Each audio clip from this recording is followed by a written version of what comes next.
అన్ని నీరు, నిధులు, ఉద్యోగాలు, సంస్కృతి వీటన్నిటి మీద కూడా మనం చర్చలు జరిపినాం. మనం పరిశ్రమల మీద, వ్యవసాయం మీద, కుల వృత్తుల మీద జరిపిన క్రమంలో ఇవాళ 151 చర్చలు.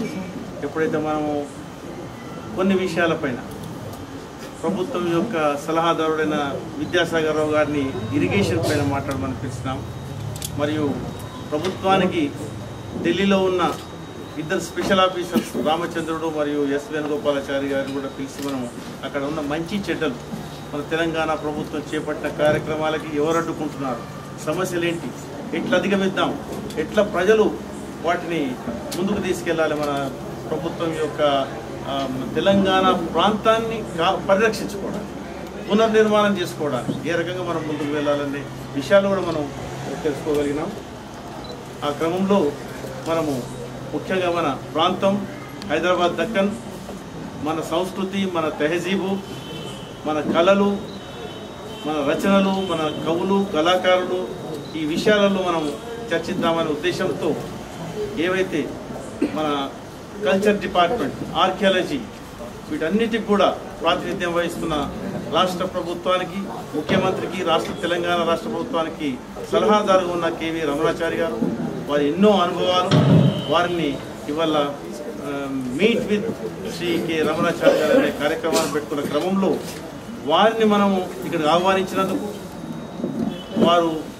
వారి ప్రజెన్స్లో మన ప్రాంతంలో కొన్ని వందల సంవత్సరాల నుంచి ఏవైతే జానపదులు ఉన్నాయో, మౌఖిక సాహిత్యం ఉన్నదో, పర్ఫార్మింగ్ ఆర్ట్స్ ఏవైతే ఉన్నాయో వాటికి సంబంధించిన ఒక కళ, కనుమరుగైతున్న కళ, 150 సంవత్సరాల నుంచి కూడా వాళ్ళు ఈ కళను మొత్తం మన ప్రాంతమే కాక తెలంగాణ ప్రాంతం వేరే పక్క రాష్ట్రాల్లో కూడా వాళ్ళ తాతలు, ముత్తాతలు 4 పీఢీల నుంచి ఈ కళ ద్వారా, కొయ్య బొమ్మల ద్వారా మన యొక్క ప్రాంతం యొక్క చరిత్రను, సంస్కృతిని, భారతము మరియు రామాయణము ఇటువంటి అన్ని కథలు, గాథలతో వెళ్ళి గ్రామాల తిరిగిన వాళ్ళు.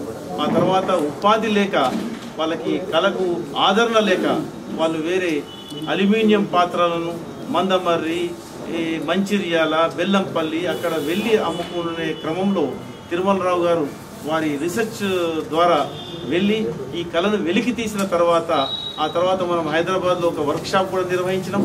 ఆ తర్వాత రాష్ట్ర ప్రభుత్వానికి కూడా పరిచయం చేసినాం.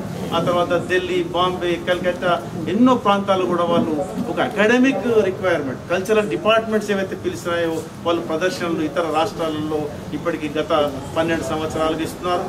నేను మన మ్యానుస్క్రిప్ట్స్ ఏవైతే ఉన్నాయో మన రాత ప్రతులను వెలికి తీయడానికి, ఒక యువకులకు, పాఠశాల విద్యార్థులకు తెలపడానికి ఒక 10 జిల్లాలు నేను వాళ్ళతో పర్యటించి ఇక్కడ వర్క్షాప్ చేసి, అంటే మనము మన రాత ప్రతులను ఎట్లా పరిరక్షించుకుంటాం, వాటి ప్రాముఖ్యత ఏంటిది అనే విషయాన్ని వీరికి చెప్పినప్పుడు ఒక స్క్రిప్ట్ రాసుకొని వీళ్ళ గాథలలో దాన్ని అందులో పొందుపరుచుకొని ఈ టీం మొత్తం కూడా అందరం కలిసి ప్రతి జిల్లాకు వెళ్ళి జిల్లాలో ఈ ప్రదర్శనలు ఇచ్చి రాత ప్రతుల యొక్క ప్రాముఖ్యతను ఈ యొక్క కొయ్య బొమ్మల ద్వారా మనం చెప్పడం జరిగింది 2006లో. అదే క్రమంలో ఈ యొక్క వీరిని ఆదరణ లేని ఈ కళను రమణాచారి గారికి మనం ఏదైతే ముఖ్యమంత్రి గారికి సలహాదారుగా రాష్ట్ర ప్రభుత్వం ఉన్నారో వారికి ఈ కళను కూడా ఒకసారి మనం చూపిద్దాం. మన సెక్రటరియట్ వెళ్ళి కూడా తీసుకెళ్లి వారికి పరిచయం చేసినాను. వాళ్ళు చాలా స్పందించి చాలా వాళ్ళని గౌరవించినాడు. ఆ రకమైన కళను కూడా వారికి చూపిద్దామని రమణాచారి గారు ఒప్పుకోగానే ఈ మన కళాకారులను జగన్నాథం బృందం గారిని చెప్పినప్పుడు ఎక్కడికి చెట్టుకోలు గుట్టకోలు ఉన్నోళ్ళు కూడా మేము రమణాచారి గారు వస్తున్నారు కాబట్టి మీరు ఇక్కడ పెట్టినారు కాబట్టి ఎక్కడున్నా జగన్నాథం 10 నిమిషాల సమయం నాకు 10 నిమిషాలు నా బంధువులతో మాట్లాడి పెద్దలతో మాట్లాడి మీకు చెప్తాను. 9 నిమిషాలకే ఫోన్ చేసి మేము వస్తున్నాం, 1 గంటకు మా టీం అంతా వస్తుంది, మీ ఆధ్వర్యంలో ఉంటాం, స్టేజ్ చేసుకుంటాము, ఈ పర్ఫార్మెన్స్ ఇస్తామని వచ్చినారు. పారితోషికం ఇస్తామంటే కూడా తీసుకోమంటాడు మా యొక్క జగన్నాథం. ఈ క్రమంలో స్వామి మన టీఆర్సీ తరఫున కూడా స్మాల్ పారితోషికం కూడా జగన్నాథంకి ఇవ్వాలని రమణాచారి గారిని అతిథి గారిని కోరుతూ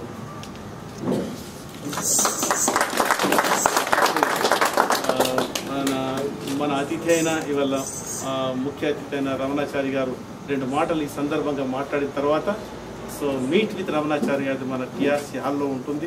దాంట్లో మనం అందరం పాల్గొని ఇప్పుడు ప్రభుత్వం తరఫున మన బాధ్యతలు కూడా ఏంటి అనే విషయాలు కూడా మనం ఇవాళ తెలుసుకుందాం. రమణాచారి గారు మాట్లాడవచ్చు. సోదరుడు వేదకుమార్ గారికి, మీకందరికీ ఇవాళ ఈ చెక్కబొమ్మల బృందం జగన్నాథం గారు కానీ, కొండయ్య గారు కానీ, యాదయ్య గారు కానీ, వెంకటమ్మ గారు కానీ, నర్సయ్య కానీ, ఉపలయ్య గారు కానీ, వీళ్ళందరూ మన మధ్యకు వచ్చి ఇది మా కళారూపం అని చెప్పినటువంటి వారికి మీకందరికీ నమస్కారం. నిజానికి తెలంగాణ రిసోర్స్ సెంటర్ గురించి నాకు బాగా అవగాహన ఉన్నా ఇవాళ వేదకుమార్ గారు పిలిచిన తమిళ నేను 7-7:30 వరకు వస్తానని చెప్పడం, ఈ సందర్భంగా ఈ కళారూపాన్ని వారు ప్రదర్శనకు పెట్టినందుకు ముందుగా నేను వేదకుమార్ గారికి నా ధన్యవాదాలు తెలుసుకుంటున్నాను. సినిమాలు చూడడం కాదు ముఖ్యం, ఫేస్బుక్లో చూడడం కాదు ముఖ్యం, బ్లాగులు ట్విట్టర్లు కాదు ముఖ్యం, వీళ్ళు జీవులు. ఈ జీవితాలను నిలబెట్టాలనేటువంటి అభిప్రాయంతో ఉండేటువంటి ఏ ఒక్క వ్యక్తికైనా కానీ నేను పాదాభివందనం చేస్తాను. ఎందుకంటే వాడు ఎలాగూ మేము కళ కోసం అని చెప్పి బతుకుతా ఉన్నాము, మేము కళాకారులం అని చెప్పి చెప్తా ఉంటారు. ₹1,00,00,000 తీసుకుని తమ యొక్క కళను ప్రదర్శించుకుంటూ జనాన్ని కొల్లగొట్టేటువంటి వాళ్ళు కళాకారుల, తమ యొక్క జీవితాలని కొల్లగొట్టుకుంటూ మన కోసం అని చెప్పని ఆనందాన్ని పంచేటువంటి ఈ జగన్నాథము, వెంకటయ్య లాంటి వాళ్ళు వీళ్ళు కళాకారులు అనేటువంటి సంగతి ఇంగిత జ్ఞానం ఉండేటువంటి వాళ్ళకందరికీ కూడా వారి హృదయాలకు వదిలేస్తాను. నేను మన సంస్కృతి ఏంటి, సంప్రదాయం ఏమిటి అని చెప్పి తెలిసినటువంటి పెద్దలకు అందరికీ కూడా నేను వేరే చెప్పాల్సిన అక్కర్లా. కళ వ్యాపారం కాకూడదు అనేటువంటి అభిప్రాయంతో ఉండేటువంటి వాళ్ళందరం కూడా ఇటువంటి వాళ్ళ జీవితాల్లో కనీసం వెలుగు తీసుకురావడం కోసం ప్రయత్నం చేస్తాం.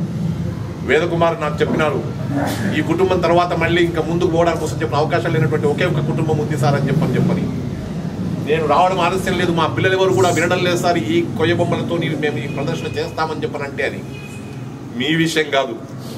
అర్చకుల కుటుంబాల్లో నుంచి వచ్చినటువంటి వాళ్ళు అర్చనను వదిలిపెట్టేసేసారు, కుమ్మరి కుటుంబాల్లో నుంచి వచ్చినటువంటి వాళ్ళు కుమ్మరి పని వదిలిపెట్టేసేసినారు, వడ్రంగి పని నుంచి వచ్చినటువంటి వాళ్ళు వాళ్ళ కుటుంబం వృత్తిని వదిలేసేసినారు. ఏదైతే మన యొక్క వృత్తి ఉందో, మన సంప్రదాయం ఉందో అనేటువంటి విషయాన్ని వదిలిపెట్టేసేసేసి సింగపూర్కో, ఆస్ట్రేలియాకో, లండన్కో, అమెరికాకో, డల్లాస్కో, కాలిఫోర్నియాకు పోయేటువంటి ఓ మహానుభావులారా ఒకటే గుర్తుపెట్టుకోండి, మీ తల్లిదండ్రులు మర్చిపోతా ఉన్నారు, మీ యొక్క జీవితాలను మర్చిపోతున్నారు, మీ మూలాలను మర్చిపోతున్నారు. మీరు ఎన్ని డాలర్లు సంపాదించినా, ఎన్ని యూరోలు సంపాదించినా సంపాదించుకోండి, ఎన్ని పౌండ్లు సంపాదించుకోండి, కానీ మీ మూలాలు ఎక్కడున్నాయో మీరు గుర్తుపెట్టుకుని మీ తల్లిదండ్రుల యొక్క పెద్దరికాన్ని, వారి యొక్క గౌరవాన్ని, వారి యొక్క ఆత్మానందం కోసం అని చెప్పైనా మీరు దృష్టి పెట్టుకోవాల్సిన అవసరం ఉంది. కాబట్టి ఇవాళ ఈ కళా ప్రదర్శన ద్వారా వీళ్ళ యొక్క జీవితాలను వెలుగుపరిచేటువంటి ఎవరైనా సరే, ఎక్కడున్నా సరే, వీళ్లకు మనం నిజంగా చెప్పాలని చెప్పంటే ఒట్టిగా ఎవరైనా ఒకరు వచ్చేసి మీకు ₹1,00,000 ఇస్తామండి అని చెప్పంటే లక్ష కాదని నీ ఒక్క రూపాయి కూడా నేను తీసుకునేది ఎంత ఆత్మగౌరవం ఉండేటువంటి మహానుభావుడు వీడు. కళాకారుడు అనేటువంటి వాడు చప్పట్లతో కోసం అని చెప్పని, కళాకారుడు అనేటువంటి వాడు మీ ఆనందం కోసం అని చెప్పని, కళాకారుడైనటువంటి వాడు నా జీవితం ఏమైనా సరే 10 మంది ఆనందించినారు. ఇవాళ ఈ కార్యక్రమంలో పలానా రమణాచారి వచ్చినాడు, పలానా వేదకుమార్ గారు ఉన్నారు, పలానా మాధురి మధురానగర్ నుంచి వచ్చినారు, పలానా పెద్దలు వచ్చినారు, పలానా ఎక్స్ఎమ్మెల్యే గారు వచ్చినారు, పలానా ఇంతమంది 30-40 మంది చూసినారు మా కార్యక్రమం. ఇవాళ నాకు ఎంతో ఆనందంగా ఉందని చెప్పి అమ్మగారు పొందేటువంటి ఆనందం ఏదైతే ఉందో ఆ ఆనందం కోసం వచ్చారు. కానీ ఇవాళ ఎవరికైనా మనసు బుట్టి ఇటువంటి వాళ్ళ కోసం చెప్పిన మనం ఎందుకు చేయకూడదు అనేటువంటి ఆలోచన వచ్చి మీరు డబ్బులు ఇచ్చినా కానీ ఒట్టిగా మేము చేయం సార్, ఇప్పుడు ప్రదర్శన చేశాం కాబట్టి తీసుకుంటామనేటువంటి అభిప్రాయంతో ఆత్మానందాన్ని పొందేటువంటి కళాకారులందరికీ నమస్కరించేటువంటి సన్నివేశాన్ని సృష్టించి చర్చా వేదిక కంటే ముందు నాకు చాలా ఆత్మానందాన్ని కలిగించేటువంటి వేదకుమార్కి నేను ధన్యవాదాలు తెలుపుకుంటూ నమస్కరిస్తూ, ఈ కళాకారులకు ఇవాళ ప్రదర్శన కోసం అని చెప్పని నేను వ్యక్తిగా ₹15,000 నేను తప్పకుండా ఇవ్వాలని, ఇది వ్యక్తిగా. కానీ వ్యవస్థలో భాగంగా ఇవాళటి నుంచి జగన్నాథం గ్రూప్కి దాదాపు నెల రోజులు తిరిగే లోపల ₹1,00,000 ఆదాయం వచ్చేసినట్టయితే కుటుంబం నిలబడడానికి కోసం చెప్పడం జరిగేటువంటి కార్యక్రమం కలగాలని ఆ భగవంతుడు నేను ప్రార్థిస్తాను. అలాగే ఇక ముందు కూడా వీళ్ళ ప్రదర్శనల ద్వారా వాళ్ళకి కావాల్సినటువంటి ఆదాయం వచ్చేటువంటి రీతిలో నటరాజ స్వామి తప్పకుండా వీరిని అనుగ్రహించాలని చెప్పని దానికి తగినటువంటి రీతిలో మనము మన యొక్క ప్రయత్నం చేద్దాం. బతకడం కాదు ముఖ్యం, గడ్డి బతుకుతుంది, గొడ్డు బతుకుతుంది, క్రిమి బతుకుతుంది, కీటకం బతుకుతుంది.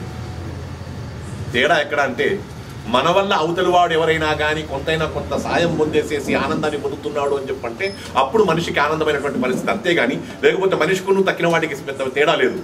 ఇతరుల కోసం చెప్పని సాయం చేసేసి ఒక దీపం మరొక దీపాన్ని వెలిగింపజేయడం కోసం చెప్పని నేను కూడా పాటుపడ్డాను అనుకునేటువంటి జీవితం ఎవరైతే ఉంటుందో, ఇక్కడ ఉండేటువంటి వాళ్ళందరూ కూడా చాలా మంది మహానుభావులు చర్చలో పాల్గొనేటువంటి వాళ్ళందరూ కూడా వచ్చినారు. కాబట్టి వాళ్ళకందరికీ నేను సవినయంగా మనవి చేసేది ఏంటంటే, మన వల్ల ఇంకొకరికి ఎవరికైనా ఆనందం కలిగేటువంటి స్థితిని మనం సృష్టించుకుందాం.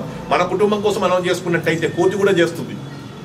మన కుటుంబం కోసం అని చెప్పి మనమే తిందాము, ఉందాము, బంజారా హిల్స్ లో బంగాలు కట్టుకుందాము అని చెప్పంటే మనమే కాదు ఇంకెవరైనా చేసుకోవచ్చు ఆ పని. కానీ మనం ఎలా ఉన్నా సరే మన వల్ల కనీసం జగన్నాథానికో, లేకపోతే కొండయ్య గారికో, లేకపోతే వెంకటమ్మకో, లేకపోతే యాదయ్యకో కనీసం కొంత మేలు కలగడానికి అవకాశం ఉందనేటువంటి రీతిలో ఉన్నట్టయితే మనకు సుఖంగా నిద్రపడుతుంది, ఆత్మసంతృప్తి ఉంటుంది. మనిషి పేరు కోసం అని చెప్పని కాదు, మనిషి డబ్బు కోసం అని చెప్పని కాదు, ఆత్మతృప్తి కోసం బతుకుతాం. కాబట్టి అలాంటి ఆత్మానందం కలిగించేటువంటి కళాకారులు భగవత్ స్వరూపులైనందుకు జగన్నాథం బృందానికి ఇవాళ ఈ ప్రదర్శన ఇచ్చినందుకు వారికి నా అభినందన తెలుపుకుంటూ, శుభాకాంక్షలు తెలుపుకుంటూ, తప్పకుండా ఈ ప్రదర్శన తెలంగాణ రాష్ట్రమంతటా కూడా విరివిగా ముమ్మరంగా ప్రదర్శింపబడడానికి కావాల్సినటువంటి శక్తిని ఆ భగవంతుడు నాకు కూడా ఇవ్వాలని చెప్పని నేను భగవంతుని ఈ తరఫున ప్రార్థిస్తూ